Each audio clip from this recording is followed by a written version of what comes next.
একটা টাইমে আমি ওখানে বসেছিলাম 2019 থেকে আজকে 2025. So it took me lots of years and lots of sacrifices. তাই আজকে আমি দাঁড়িয়ে আছি. So I'll start with my childhood. র্যাঙ্কার্সদের একটা থাকে, মানে তোমরা মনে করো যে র্যাঙ্কার্সরা অনেক পড়াশোনায় ভালো হয়, ছোটবেলা থেকে অনেক পড়ে, তো ওরকম কিছু হয়। আমি ছোটবেলায় একদম পড়াশোনায় বাড়ি ছিলাম।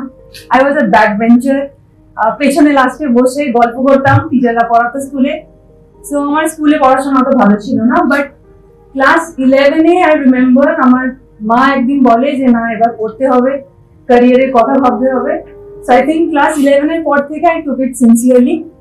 অ্যান্ড স্যার যে একটা কথা বললো, জেদের কথাটা, আমি ছোটবেলা থেকে একটাই আমার মধ্যে কোয়ালিটি ছিল, আই ওয়াজ আ জিদ্দি পারসন।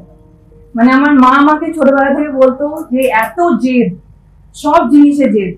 আর জেদটা নেগেটিভই ছিল, ছোটবেলায় কোনো পেরেন্টস অ্যাপ্রিশিয়েট করে না জেদকে। বাট যখন আমি প্রিপারেশন স্টার্ট করি 2019-এ, মানে একটা আমার মাথায় ছিল যে জেদটাকে আমাকে ইউটিলাইজ করতে হবে, ভালো দিকে নিয়ে যেতে হবে। সো আই কনভার্টেড মাই জেদ মানে টু রেজিলিয়েন্স। তো ওই জিনিসটা, ওই ট্রান্সফরমেশনটা, যে জেদকে কিভাবে পজিটিভে নিয়ে যেতে পারো, I think that is very important.